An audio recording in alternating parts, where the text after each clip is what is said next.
Hello. Hi, my name is Gwen Fleming, and you are now listening to Thrive, Not Silently Survive. Yes, this is our journey to mental wellness, and you are now listening to month 1, episode 1. Expect 2 episodes a month for the next 12 months. This is New Year's Day 2025. And I'm so glad that you have found me. Let's go ahead and get started. Month 1, we will be shedding light on mental health. Episode number 1, we will be understanding mental health basics. Light shining in darkness. Well, let's get down to it. Let's start with what I have found mental health, the definition for mental health. Okay. And the way I'm looking at this is there's mental health versus mental illness. And what I found the difference is, okay? So let's look at mental health. As I was Googling to get several definitions, I looked at this one. This one seemed to be more of what we were looking for. It says mental health, a state of well-being in which individuals are able to cope with the stresses of life, realize their abilities, learn and work effectively, and contribute to their community. That's one definition of mental health. Another definition, it says mental health is a dynamic concept that fluctuates over time and can be influenced by various factors, including life experiences, genetics. That's the key one right there, genetics, environmental conditions. Okay. I do not have the citing for that, but I just Googled it and those were the first two that came up. Okay, here's another one. Now, this one, I'm citing this definition. It's from WHO, WHO, and that stands for World Health Organization. And it says mental health is a state of mental well-being that enables people to cope with stresses of life, realize their abilities. Okay, yeah, now that's the same one. I did have a site for that one. Okay, and it says to learn well and work well and contribute to their community. Now, I just want to share with you that my goal is to advocate for mental health, educate and make aware of mental illness, and to tear down the stigma. Stigma, another word for stigma would be shame. Let's see, I wrote down a few of those words. That would be stigma, would also be shame. I'm going to read what the definition for that is. Stigma means to mark, a mark of disgrace associated with particular circumstances, quality, or a person. So we're talking about tearing down stigmas, any shame, anything that limits us from talking and respecting mental illness issues, and most of all, anything that tears down mental health awareness and mental wellness. Okay, so let's see. I did give you the definition for mental health. Now let's see what I found for mental illness. There are different types of mental illness. I'll read the definition I have here. A wide range of conditions that affect mood, thinking, and behavior. And these are some of the most common names right here: clinical depression, anxiety disorder, and bipolar disorder. Now, there are many more, but these are the top ones that came up, okay? And so, let's see. What I've learned from my own personal experience, I'll go ahead and tell you, I'm 53 years old. And over the last 36 years that I have been working, I have found myself facing mental illness challenges. And I'm telling you this because I want to create a culture, a society where we can have conversations without it being a shh, shh, shh. Oh, you told them that. Oh, you said that. And really what I found out in my own journey of, remember, we're on our journey of mental wellness. Okay.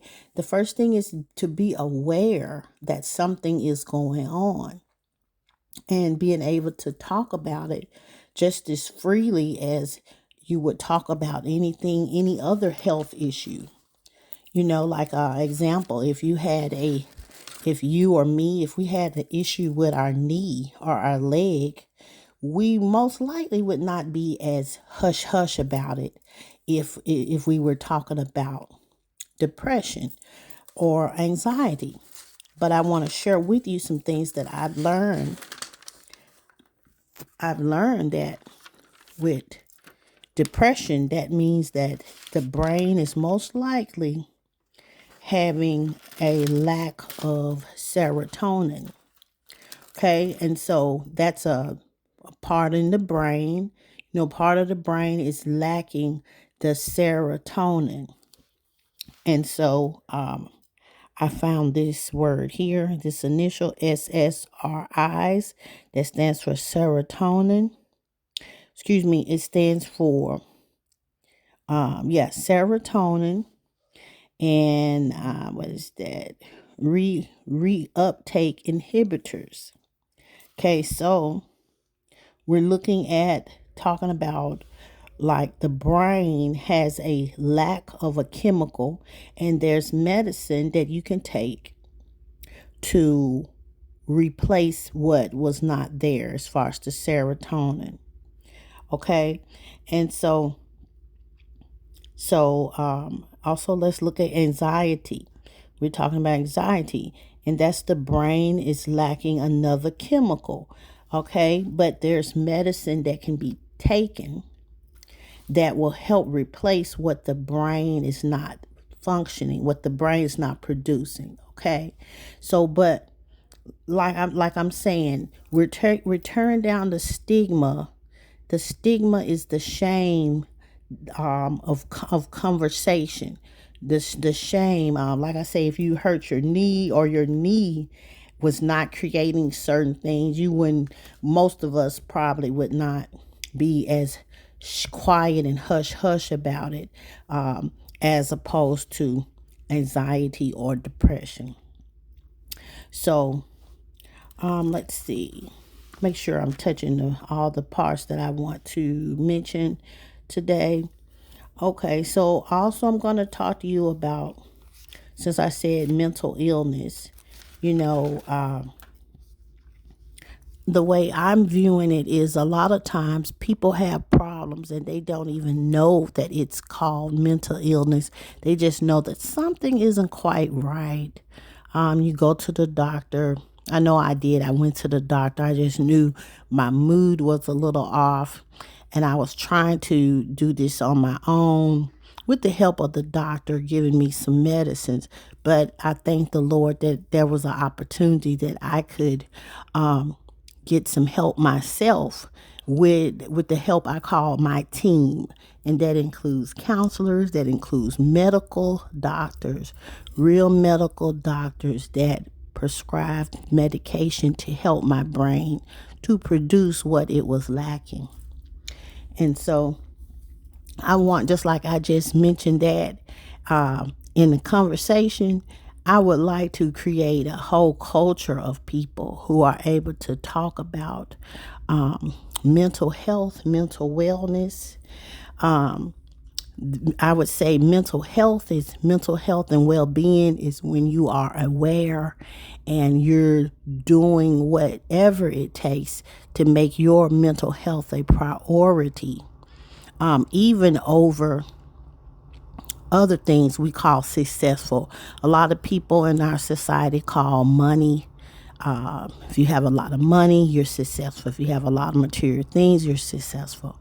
I would like to challenge us that if we have our mental health, we're aware of the things that of any mental illness that's going on in our lives, and how to have a conversation with family, conversation that tears down the stigma of mental illness, and create a culture of mental wellness, mental health, where we can have conversations, and especially when we talk around children and youth, because if our children and our youth hear us speaking negatively or derogatory, then it may be hard for them or impossible for them to come to their parents or come to their relatives if they need help. Okay, if they have an issue with mental illness or mental health. Okay, so we're creating a culture of tearing down the darkness, adding light. And to me, light is mental health, mental wellness. And we're able to have the conversations, just like it just it just came to me, like in your family there's a time where you talk about the birds and the bees, with your young people. I would love to see a time where we talk about mental health, mental wellness, even passing down the history of our families.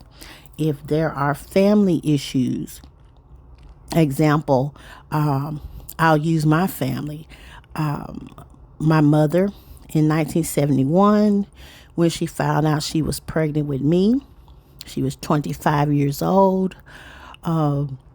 Maybe she was 24. I'm not quite sure. But anyway, she was told that she was pregnant, but she also found out that she had breast cancer.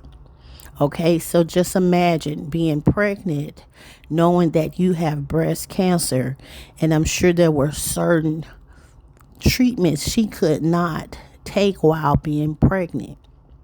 So the thing is, just imagine, I look at it, okay?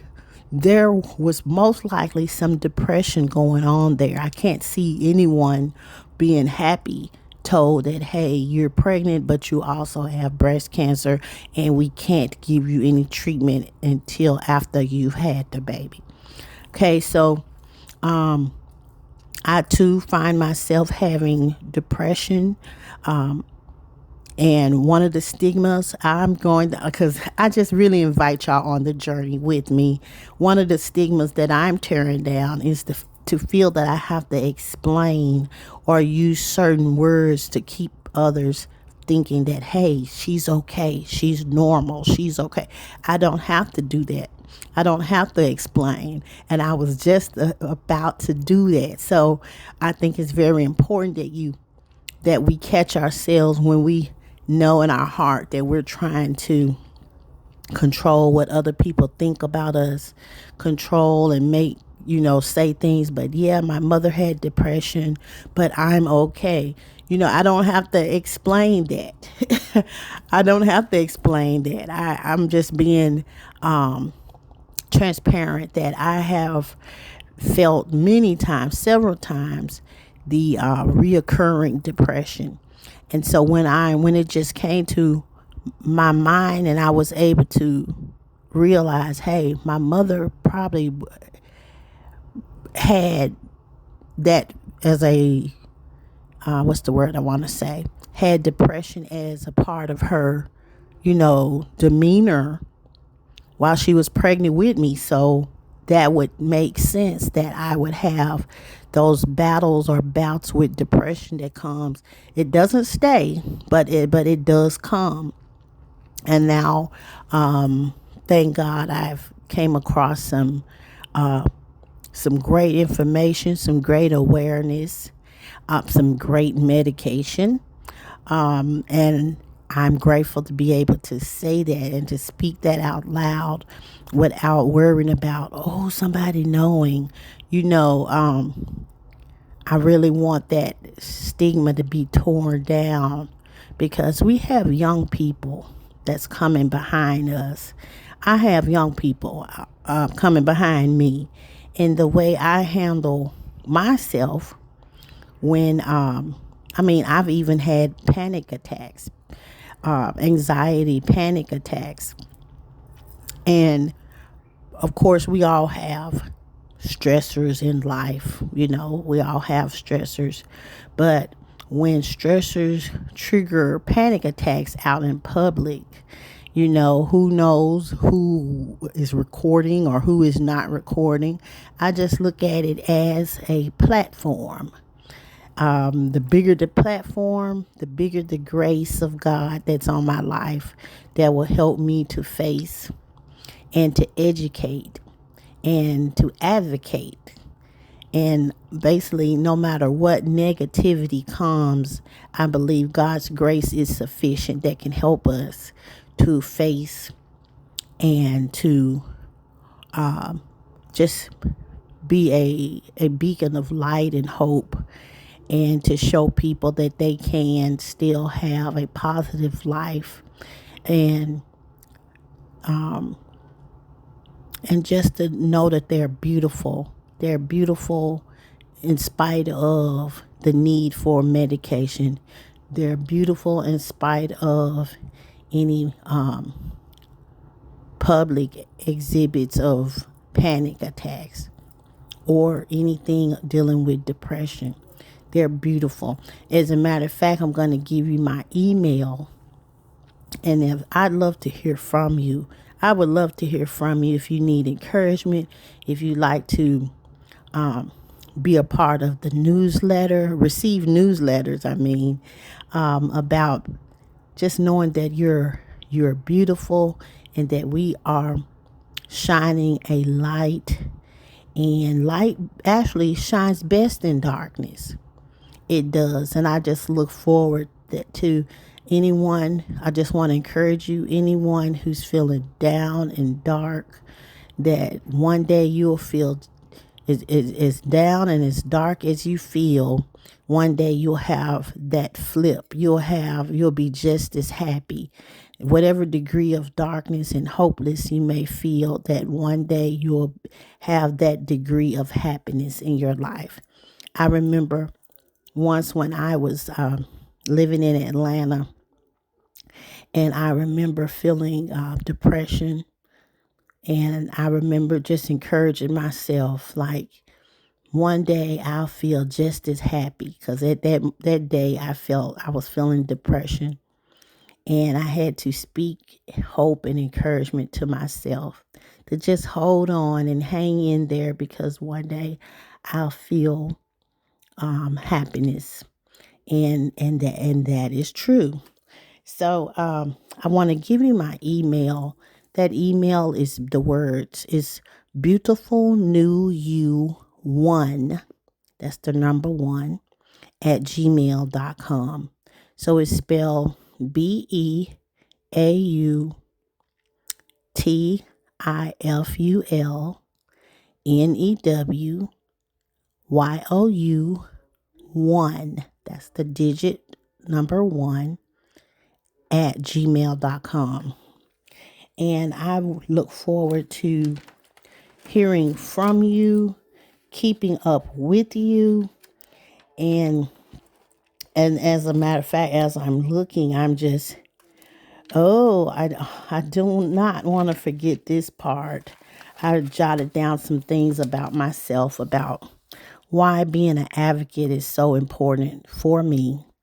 To advocate for mental wellness, mental health, and make aware of mental illness, I put here self-care.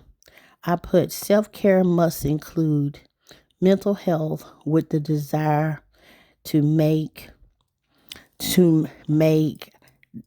a common to make the conversation as normal as asking how is the weather, or just taking the taboo out of talking about mental health.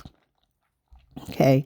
And so I got here that about what the stigma is. Oh yeah. Oh, I also wrote here that is from as early as the age of 9, uh, I wanted to run away and avoid different things. And just noticing that as I look back on my life, that it was certain things that happened in my life that I wanted to just avoid. And I jotted down at the age of 19, I wrote some notes, and I just I did that today, just kind of looked back on the stressors that came in my life, things that happened. I wanted to run away and not face them. And then I thought, like in my 20s, 30s, 40s, 50s, that there were other reoccurring things. And so I'm very grateful now that I have a therapist to help me not to run away anymore, not to want to run away, and to just really dig deep into, most of all, remember that I'm beautiful and I don't have to be ashamed or guilty, or because some people in families would say, why would you get on there talking about our family? Another thing they used to say, airing our dirty laundry, but that's the thing when we don't talk about it. And I can just remember when I was like 19, I remember that I went with my father to a counselor and we talked. I think we only went one time, but my father actually had some mental illness issues going on himself. But nobody mentioned it. No, it was hush hush in our family. One of the things I know my father did, I never mentioned it to him, but I remember hearing him in several times, in another room, and it's only me and him in the house, but I hear him having a conversation and he's arguing with someone. No one else is there, right? But me and him. So that was a mental illness issue, but he never mentioned it. I don't recall him ever saying we had any of that in our family. So what I did is, when I had to face my panic attacks and depression and anxiety, I told my sons about it. So they will know that any things that they're feeling, they'll know where it's coming from, that it's not just them, but that we can, just be on a journey. That's where I'm coming from. Be on a journey that not just myself getting, developing better self-care and developing better mental wellness and mental health, but I want to start this as a culture, as a movement. I've had much success in my life, and it's still going strong for me. I've been in 9 movies. I've been in a miniseries, many successes. Graduated an academy, a law enforcement academy, many successes. And so life, just regular life stresses can be a challenge. But I'm just grateful to have a platform that I'll be able to um, moving forward. I just like for you to follow me, because some episodes I might do a Q&A. I'm just going to get some young people to help me to set this up so that I'll be able to have a community, build a community where my followers can listen and help me in the journey of tearing down the stigmas, and just being able to, you may have let me make sure I let you know, I am an ordained minister, but I am not a therapist, nor do I claim to be. So if you're having any feelings or anything and you need a counselor, or if you even think you may need a therapist, I'd say if you have insurance, that you look and see who your is in your network, and most definitely go out, reach out for help. Even if you may think or wonder, then that means that is something that could benefit you. And I most definitely am not trying to step on toes or anything, but I'm just here to advocate. Um, and you can Google and look for organizations that's in your area where you can go and get more support and more help that you need. Okay, so I'm just grateful that this is now we're coming to the end of this episode 1, and I just look forward to you coming back and joining with me, and just to make us stronger. We want our youth and our young people to have hope, especially if they end up having a or um, panic attack or anything of that nature, where it may have gone, like they say, gone viral. We want to be able to build up the community, especially the youth and young people who may have, or older people. Like I say, I'm over 50, and just to offer the support that they may need to use their platform. I call a platform anything that people are looking at you and you're like, oh, okay, that's a platform. You got a platform, but guess what? We can use that platform to help build and to become stronger. All right. Well, my name is Gwen Fleming, and I look forward to you joining me back with episode 2.